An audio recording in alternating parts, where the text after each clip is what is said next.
అమ్మా, ఇంటిని ఇల్లాలిని గాలి కొదిలేసి సంఘం చేత నమ్మకద్రోహి అని ముద్ర వేయించుకున్న ఆ మనిషిని ఎందుకమ్మా పదే పదే జ్ఞాపకం తెచ్చుకుంటావు? నిజాయితీ నిలకడలేని ఆ మనిషి మూలంగానే కదమ్మా మనం సమాజం నుంచి విసిరివేయబడింది. ఎందుకు ఇంకా మన నుంచి పారిపోయిన ఆ వ్యక్తి కోసం ఆరాటపడతావు? ఈ మనిషి నీడ ఇంట్లో ఉన్నంత కాలం మనకు పట్టిన పీడ వదలదు, నాకు మనశ్శాంతి ఉండదు. భార్గవ, ఏమిటా ఈ పని ఏనాడో చేస్తుంటే నీ తల్లి నీ కళ్ళ ముందే గుండె పగిలి చచ్చేదిరా.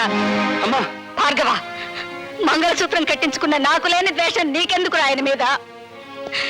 గుమ్మానికి రాసిన పసుపు, గుండెల మీద తాళి, నుదుటి కుంకుమ ఇంకా మిగిలిన్నాయంటే కారణం ఆ మహానుభావుడేరా.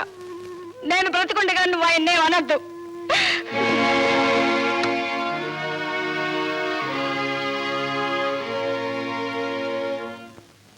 ఇంటర్వ్యూకి వెళ్ళావా? వెళ్ళాను. ఏమైంది? పవిత్రాణాయ సాధూనాం వినాశాయ చతుష్కృతాం ధర్మ సంస్థాపనార్థాయ సంభవామి యుగే యుగే.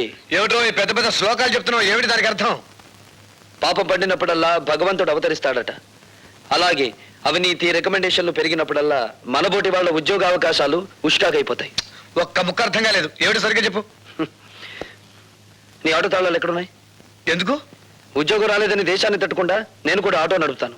భార్గవ, ఆ మాట అనొద్దురా. ఈ కళతో నువ్వు యూనివర్సిటీలో గోల్డ్ మెడల్ తీసుకోవడం చూశాను. ఈ కళతో నేను గవర్నర్ గారు అభినందించడం చూశాను.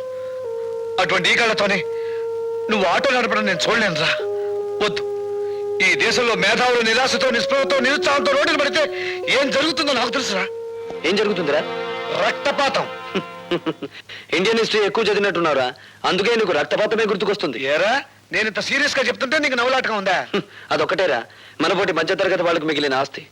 జీవితం అనే ఆటలో నవ్వులాటే మనకి ఓదార్పు. సరే, నీ మాటలకు అమ్మ నొచ్చుకున్నట్టుంది, వెళ్ళి ఓదార్చు.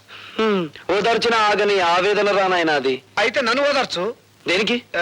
నీ పర్మిషన్ లేకుండా మన కాలేజీ ఓల్డ్ బాయ్స్ ఫంక్షన్ లో ప్రవరాకుడి వేషం నువ్వే వేస్తామని వరం ఇచ్చి వచ్చాను. పెరిగే కాకుండా వరాలు ఇవ్వడంలో కూడా శంకరుడు వేనా? నేను వెయ్యను, పో.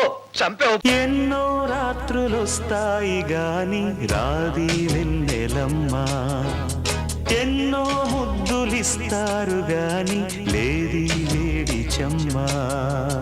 అన్నాడే చిన్నోడు